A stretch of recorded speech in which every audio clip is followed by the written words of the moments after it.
Hi, I'm Jonathan Bennett, and today we're going to talk about why you should keep an English journal and how to do it. So if you're learning English, you're learning a new skill, and the only way to get better at a skill is to practice. Now there's easy practice, like going to class or doing your homework. You may not think that's easy, but it's easy because someone else pushes you to do it. And there's hard practice. Hard practice is when you have to do it by yourself. That's getting a language partner and meeting with them to practice speaking English, and that's writing an English diary. The reason you want to do hard practice is because that prepares you to have normal English conversations.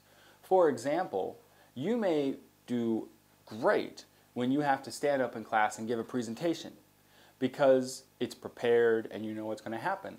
But when you sit down with your friend to talk in English, all the words disappear because you've not practiced those difficult situations where things can change. It's the same thing that happens when you have someone that knows maybe all the basic moves of boxing, but then you put them in a ring and they don't know what to do because the situation is changing. Writing a language diary, writing an English diary will help you prepare for the fluid situation of writing an email, of writing a letter, of writing a business proposal or a resume, all of those situations where you have to write something from your own mind. First, let's talk about how is a language diary, an English diary, different from your private diary. You may have tried to keep an English diary by just writing your usual diary in English. That's not a good way to do it, and this is why. Your English diary is a diary about you learning English. It's the chance for you to exercise your English skills in the diary. Your personal diary is about your personal life.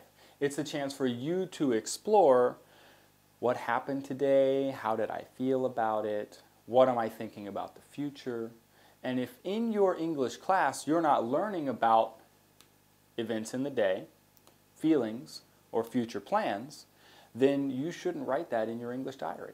Because the English diary is about learning English, not learning where you want to be in 10 years, unless that's what you're learning about in English class. So this is what makes an English diary different from a personal diary. And if you've tried to keep an English diary as a personal diary and you failed because it was too hard, let me suggest these two techniques to use to make keeping an English diary easier. The first one is exercise a new skill. Now, this is pretty straightforward. It's pretty easy. And yet it can be really difficult. What you do is, let's pretend for a moment that you've gone to English class and you've just learned about the sentence pattern, if this, then that, or if this, I will that. Here on the board I've written an example sentence for that. If I win the lottery, I will travel the world.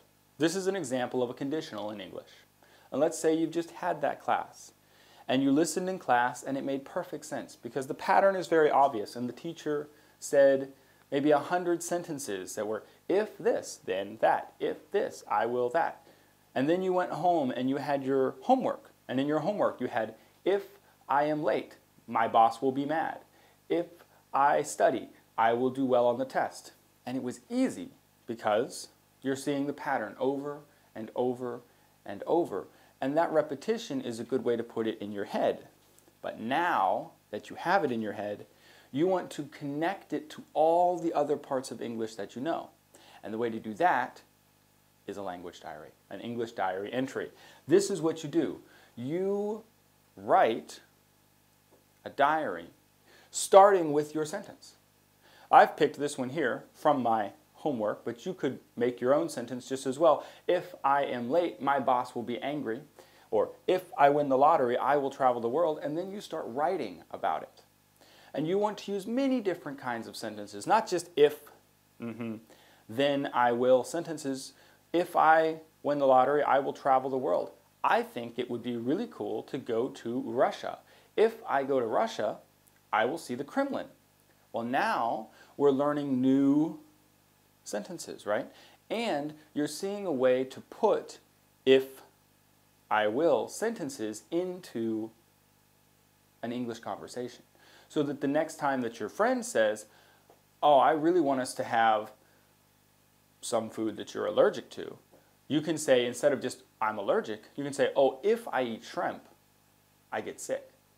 And this is an example of using it in context because you have made your own context by writing this journal entry and practicing the sentence several times inside the journal entry. Your brain now understands how to make that context in another context, in a spoken context, in a written email. If we do this business proposal, the company will make $1 million. Well, that's an important sentence to be able to express in English.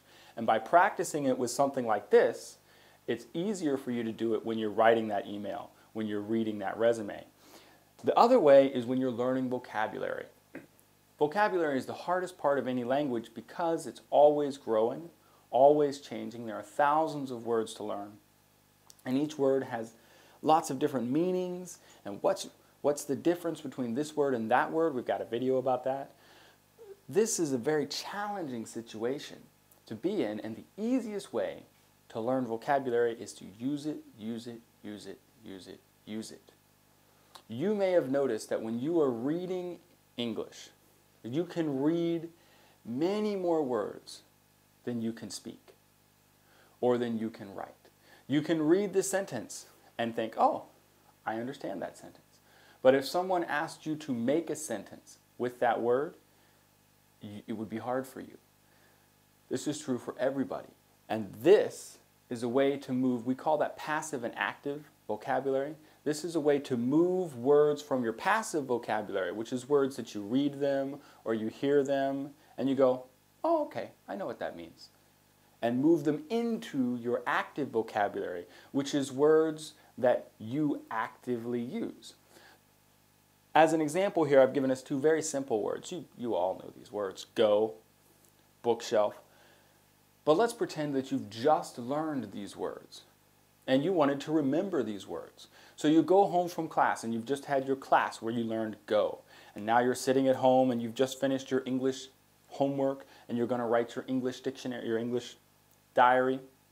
And you go home and you write down go. And now you make 3 or 4 sentences using the word go. Not the same sentences you had in your homework. Try to use it in different situations. Ask yourself when you're writing the sentence, okay, I go to the park, I go to the, oh, where else could I go? I go to the swimming pool. Ask yourself, oh, can I use this with something else?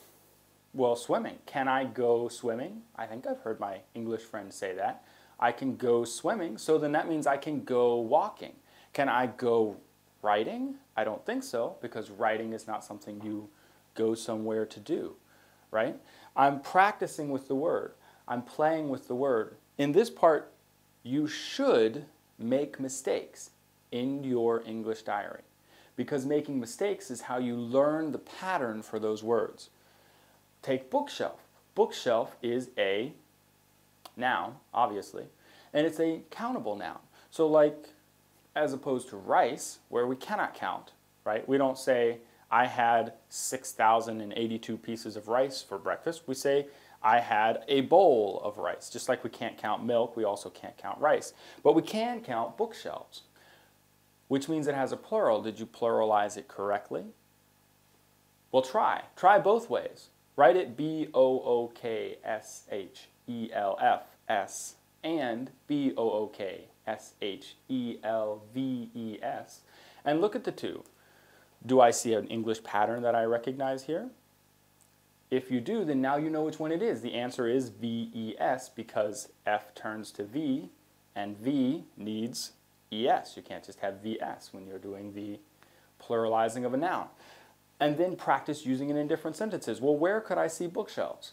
I could see bookshelves in the coffee shop. The coffee shop had 10 bookshelves. I was looking for the book on the bookshelf.